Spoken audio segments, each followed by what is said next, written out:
on the President of the United States being the greatest strategist of the 21st century, what was the strategy to end this conflict with Iran? What's the end point of this conflict? Before going into Iran, he went into the greatest country as far as oil resources go, which is Venezuela. Yep. What happens when political loyalty becomes so strong that every decision is automatically treated as part of some brilliant master plan?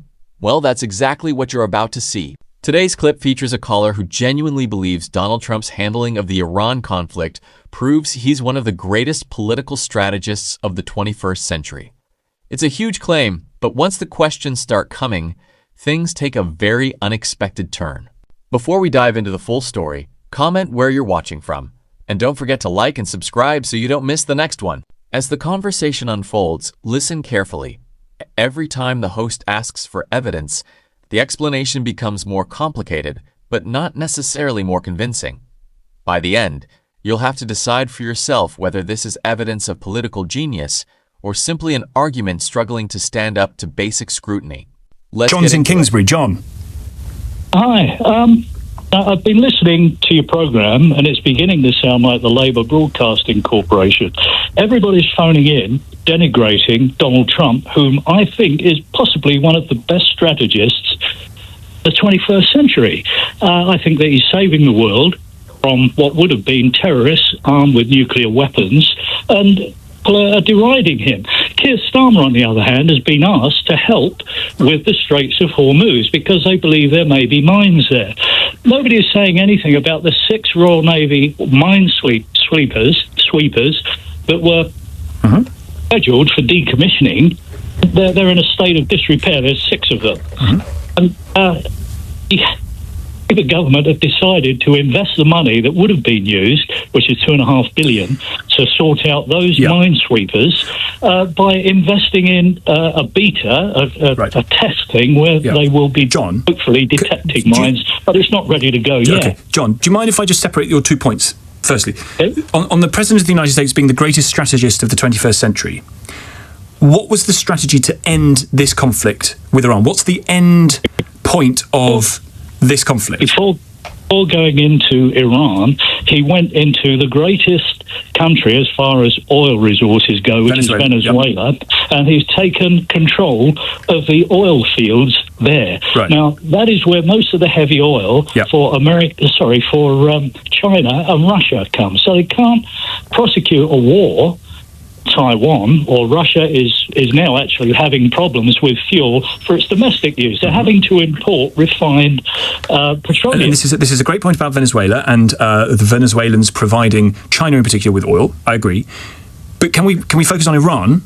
And as the greatest strategist of the 21st century, in your opinion, what was the strategy to get out of this war with Iran, to stop the escalation that would see a regional conflict or wider? What's the plan? Yeah, well, the plan was that there is actually a plan B that nobody is talking about. Okay, what's the plan B? The fact is that Saudi Arabia, the UAE, the Arab Emirates have actually developed pipelines that are in place in case of this type of emergency that is capable of delivering 7 million barrels a day of oil to tankers that will then not have to go through the Straits of Hormuz. I mean, that's a big plus point. The fact is... Well, where is that happening, John? So my listeners can, the people listening to the programme can rest at ease knowing that petrol prices are going to come down imminently because the Saudis are going to be pumping 7 million barrels of oil a day through the pipes that you say are the Americans' plan B. No, absolutely not. The world use per day is 20 billion So, John, barrels. Again, let's come back to the strategy that you say Donald Trump is resting upon that means he's the greatest strategist of the 21st century, and the strategy for exit from the war with Iran was... going to obliterate their ability to up nuclear weapons and threaten Europe that's the purpose. And America. I agree that's the purpose of one of the purposes that Trump has outlined for the war. They may have done that to a greater or lesser extent, don't know. But now that there is a blockage in the Strait of Hormuz, and now that there are missiles raining down on Gulf neighbours, what's the plan as you understand it to be from the Americans to get this to stop? I think the plan must have been very much like in World War II when Sir Winston Churchill actually developed a department called the SOE. SOE was in World War II a department that trained people Right. to liaise with Right. the. Do you see such an offering from the Americans at the moment? I think that the obvious way to deal with the failing Iranian clerical government at the moment is to arm the Iranians that actually used to call themselves Persians, and Yes. they were members And how of is a that? free How is that state. going, John? How are the Iranians arming the civilian population of Iran to go and rise up against the remnants of that The theocratic? problem you have with that is the Iranian clerics and their IRGC Yes. have actually eradicated 40,000 Iranians for protesting. So, John, the throwing plan that you stones say and the bottles president at is them. relying upon, the one that we should have joined in with as part of our obligations to the alliance with America, that strategy has moved from Saudi's pipelines to Europe with 7 million barrels a day, arming the Iranians, which isn't happening, some sort of rebuffed version of a World War II department to go and sort this out diplomatically, which doesn't have any.